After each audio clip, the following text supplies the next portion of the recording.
बड़ी खबर इस वक्त की पुंछ से आ रही है कि पुंछ में डीडीसी वाइस चेयरमैन जनाब इशफाक अहमद की तरफ से भी ये कहा गया है कि सरकारी अराजी को लेके सियासतदान अपने फायदे को लेके अवाम को गुमराह कर रहे हैं। ये बड़ी खबर इस वक्त की। DDC vice chairman Ishfaq Ahmad का कहना है कि सरकारी अराजी को बचाने के लिए जो नाजायज कब्जे किए हैं लीडरान ने, उनको बचाने के लिए कहीं ना कहीं अवाम को जो है वो गुमराह किया जा रहा है। ये बड़ी खबर इस वक्त की। क्या कुछ कहना है इंजीनियर इशफाक अहमद का, आइए जानते हैं इस रिपोर्ट में। मैं तो ये कहूँगा कि जो आज सान्या होगा इसके पीछे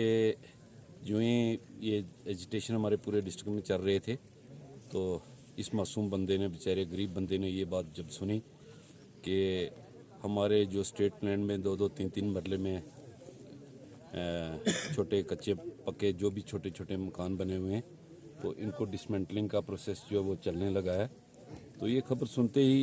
इसको काफ़ी शॉक हुआ और इसका बीपी जो है वो शूट कर गया, जिसकी वजह से इसका ब्रेन एमरेज हुआ और ब्रेन एमरेज जो रिकवर नहीं हुआ, जाके जम्मू मेडिकल कॉलेज में इसकी डेथ हो गई। तो मैं आवाम को मुतला कर देता हूँ कि हुकूमत की ये पॉलिसी जो है, ये मैं पिछले दिनों अपने डिप्कम साहब से भी मिला और रेवेन्यू सेक्रेटरी जो हैं और फाइनेंशियल कमिश्नर रेवेन्यू काबरा साहब से भी मिला। तो मैंने अपनी आवाम के बहुत सारे मसाइल जो हैं आवाम के बीच में रखे और काबरा साहब ने और डिप्कम साहब ने जैसे आश्वासन दिया, विश्वास दिलाया, उसमें मुझे लगता है कि हमारे विलेज में, गांव में रहने वाले लोग जो हैं उनको ज़्यादा परेशानी का आलम नहीं देखने को आएगा। इसमें कोई शक नहीं कि गवर्नमेंट का जो ये प्रोसेस चल रहा है, मुहिम चल रही है, तो ये बड़े बड़े लैंड सर, ये जो नोटिस आया, नोटिस तो सबके लिए आया ना, नोटिस इसमें तो कोई शक नहीं कि इसमें तो एक मरला वाला जो वो भी, उसको भी मतला किया गया और उसके इतला दी गई है, नोटिस दिए गए हैं। लेकिन जैसे एडमिनिस्ट्रेशन की तरफ से और ख़ासकर हमारे एलजी साहब जो एक बहुत ऑनेस्ट लेफ्टिनेंट गवर्नर हमारी स्टेट को मिले हैं, वो गरीबों के बहुत हक में है और गरीब आवाम जो गांव में रहने वाले लोग हैं वो निश्चिंत रहें, बिल्कुल मुतमईन रहें कि गवर्नमेंट की तरफ से ऐसा कोई एक्शन नहीं होगा कि जिसकी वजह से गरीब को, गांव में रहने वाले को कोई परेशानी का आलम होगा। हाँ, इसमें बहुत सारे आजकल मीडिया में छाए हुए बहुत सारे हमारे पहले लीडर जो हैं वो काफ़ी बयानात दे रहे हैं कि गवर्नमेंट के एजेंट जो हैं वो बोल नहीं रहे हैं इसमें, तो उनको काफ़ी प्रॉब्लम होगी, क्योंकि पूरा मैंडर जो है वो उन्होंने स्टेट लैंड में अपने घर बनाए हुए हैं, दुकानें बना के बेच दिए हैं, तो आज लोगों को वो पैसे लौटाने पड़ेंगे वापस। इसकी वजह से वो बयानात वगैरह दे रहे हैं बहुत सारे लोग जिन्होंने हार्टिकल्चर की, एग्रीकल्चर की लैंड ज़मीन जो हैं वो सैकड़ों कनालों में लेके तो अपने नाम अलाट करवाई हैं, उनको तो छोड़नी पड़ रही हैं। उसकी वजह से उनको परेशानी तो ज़रूर हो रही है, लेकिन मैं अपनी आवाम को ये मतला कर देता हूँ, ख़बर देता हूँ, मैं आपको कह रहा हूँ कि किसी गरीब का अगर रात को 2 बजे भी किसी के पास कोई स्टेट लैंड में कच्चा पक्का मकान बना हुआ है, अगर किसी को परेशानी होगी तो मेरा नंबर व्हाट्सएप पे मौजूद है, फेसबुक पे, जहाँ भी आप चाहें तो मेरा नंबर मौजूद है।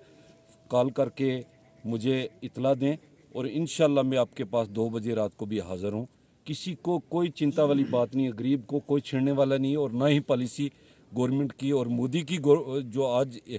हुकूमत चल रही है, इसमें गरीब को उठाने के लिए प्रोसेस चल रहा है और पूरी एडमिनिस्ट्रेशन गरीब के हक में है, ना कि गरीब को बर्बाद करने के चक्कर में। हाँ, जब संडों की लड़ाई होती है तो बेशक वो जंड शंड जो है बीच में जाते हैं। सर, ये बताएंगे ये आज मौत अब्दुल गनी की, इसका जिम्मेवार कौन है? इसमें जिम्मेवार, इसमें कोई शक नहीं कि ये एक ब्लड प्रेशर का पेशेंट था, तो इसको जो ही ये खबर मिली कि मेरा जो है मकान कहीं डिसमेंटल ना हो जाए, तो इसको ये खबर सुनते ही थोड़ा शॉक हुआ। तो मैं एडमिनिस्ट्रेशन में ये बात रखूँगा, इंशाल्लाह इसका भी काफ़ी हद तक इसका जो है इसका अजाला करेंगे और इसको जो भी है कंपनसेशन वगैरह। इनको लोगों को इतला भी नहीं थी ना, इसलिए थोड़ा कम। तो चलो, एडमिनिस्ट्रेशन से बात चल रही है, हम हुकूमत के सिस्टम के अंदर हैं, हमें बड़े मुहतात बोलना और बहुत अच्छे तरीके से अवाम के मसाइल जो है अवाम के बीच में रखने हैं। देखो, दफ़ा 370 का आर्टिकल कब की बात चल रही थी, तो उसमें भी मुझे लगता है कि बहुत सारे लोगों ने बयानात दिए, लेकिन कोई कुछ नहीं कर पाया। ये फजूल के बयानात देने मुझे लगता है कोई सूदमंद नहीं है। लेकिन हम हुकूमत से अपनी कॉम्पिटेंसी को मद्देनज़र रखते हुए अवाम के बहुत सारे मसाइल जो हमने ऑलरेडी भी रखे हैं, मैं आज भी मतला कर देता हूँ कि ये निहत्ते लोग जो गरीब लोग हैं इन पे करम किया जाए और इनके हालात को मद्देनज़र रखते हुए एडमिनिस्ट्रेशन को चाहिए कि इन लोगों को, मैं ख़ास कर LG साहब को ये इल्तिजा करता हूँ, निवेदन करता हूँ, गुजारिश करता हूँ कि ये ऑर्डर जो है विड्रॉ करके गरीब को एग्जेम्प्ट करना चाहिए, इसको गरीब को छूट देनी चाहिए। खासकर विलेजेस में, गांव में बहुत सारे लोग जो हैं जिनका गुजर बसर जो एक एक दो कनाल पे हो रहा है और अपना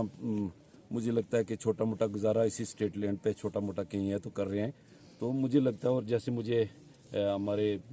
चीफ सेक्रेटरी साहब और काबरा साहब और डिबकम सब ने आश्वासन दिया है, गरीब को कोई चिंता वाली बात नहीं। हाँ,